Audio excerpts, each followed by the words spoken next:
Nothing in Harvey Elliott's career script pointed towards a chapter as turbulent as this one.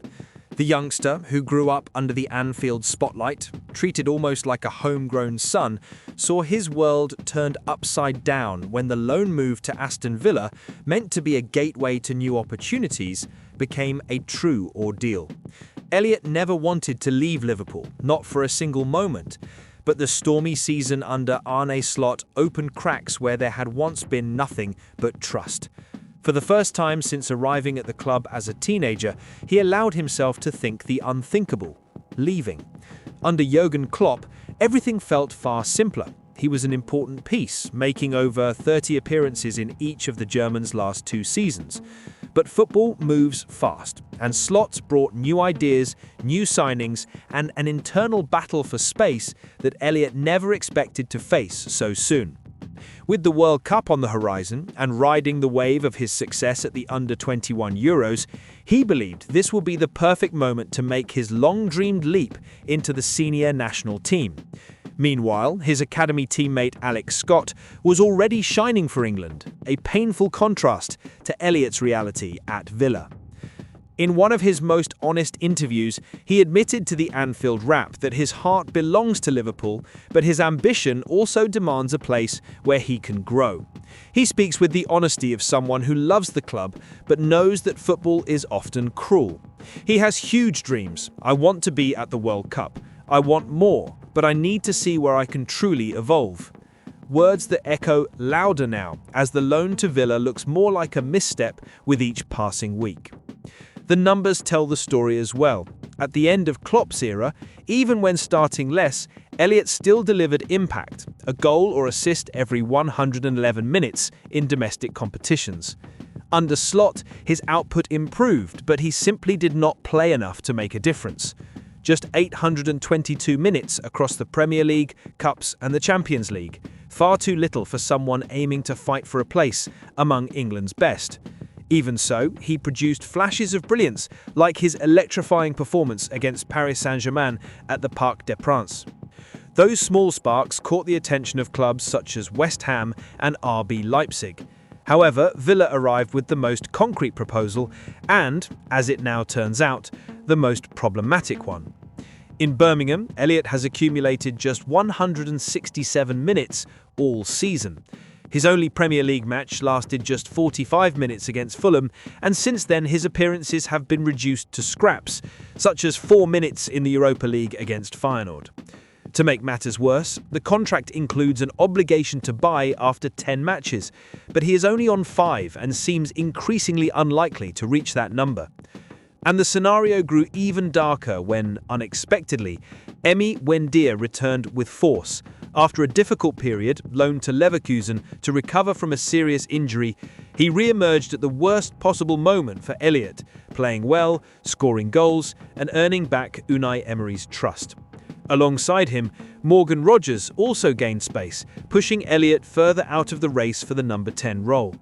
Unai Emery was blunt when asked. He trains well, but the performances weren't what we needed. Cruel, but clear.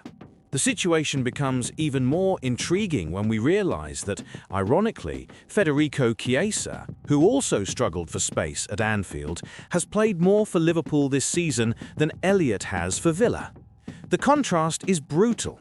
Had he remained in Merseyside, he might still be fighting, but fighting at home. Instead, he fights from afar, watching the England squad drift further from reach. Hope, however, never disappears entirely in football. The season is long, and an injury crisis, a tactical shift, or even a strong run of training sessions could put Elliott back on the radar. But for now, his time at Aston Villa looks more like a maze than a path, and the dream of playing in a World Cup, once within touching distance, now seems to be slipping away like fine sand between his fingers.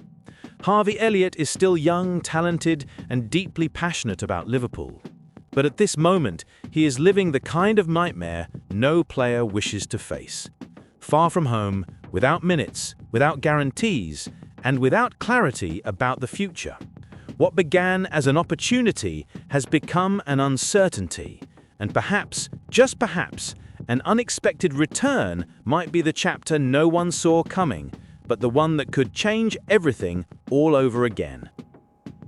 After the turbulence surrounding Harvey Elliott and the dilemma that engulfed Liverpool following his frustrating loan spell at Aston Villa, it seemed the club would finally have a moment to breathe. But football grants no pauses, and before the dust had even settled, another heavy blow struck Slot's squad. The 3-0 defeat to Manchester City not only exposed recent scars, but also opened fresh concerns. Now, amid growing pressure and the sharp eye of the fans, a new set of updates on key players has emerged, updates that may well define the direction of the coming weeks. At the AXA training centre, where every session is worth its weight in gold, the atmosphere is a strange mix of relief and apprehension. The good news, one of the few, comes from Stefan Bajcetic. After months of uncertainty and a surgery that halted his progress, the youngster has returned to the pitch, still tentatively, but with a spark of hope. Lewis Steele, of the Mail Sport, confirmed that Bajcetic is already taking part in light training and could soon collect minutes for the under-21s. For a Liverpool side so desperately lacking balance and control in midfield, his recovery feels like a small miracle. It is the kind of return that can help reassemble what Slot has been trying to rebuild, piece by piece. But if Bajcetic represents the restart, Jeremy Frimpong represents the abrupt halt. Expectations were sky high. The fans embraced his pace and boldness from his very first touch. However, Steele warns, patience will be required. The injury is more serious than initially thought, and the minimum 6-week absence casts a long shadow over the team. Liverpool had already been facing questions about their summer transfer window. Robbie Fowler, in fact, did not hesitate to say the club got worse, not better. Now, without Frimpong, that wound feels even more sensitive. Slot is left with gaps precisely in the fullback areas, crucial zones for his attacking structure and for the defensive recovery that had already been heavily criticised. And as if that were not enough, yet another piece of news is worrying the supporters: the situation of Jadon Danns. The young striker, seen by many as one of the academy's brightest gems, and even praised by the Wales manager as a potential future England number 9, has suffered a setback difficult to measure. "It looks like a nasty injury, but the lad is in good spirits," said Steele, without providing a return time frame. Uncertainty is the worst part, especially at a time when Liverpool have suffered 5 defeats in 6 Premier League matches. Losing Danns now feels like watching yet another pillar crumble when the team is already struggling to remain upright. But not everything is a storm. At the end of the tunnel, a green light begins to flicker, and it has a name: Alisson Becker.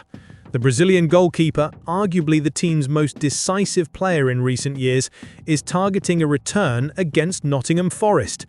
And the truth is simple: Liverpool desperately need him. Without Alisson, Slot's high line loses its authority, the defence becomes exposed, and the team appears to lose confidence with every build-up. The thrashing at the hands of City laid this bare. His return, therefore, is not just a reinforcement, it is an emotional and tactical anchor. Now, as the international break offers a few weeks to put the house back in order, Liverpool must turn concern into action. Slot will have a short window to recover players, adjust strategies, and, most importantly, find a way to restore stability. Because if Elliott's drama has already made it clear that this season is anything but calm, the new injuries prove that the challenge is far from over. Every return, every recovery, and every decision could define whether Liverpool managed to turn the tide, or whether this will be remembered as one of the most turbulent campaigns of the post-Klopp era.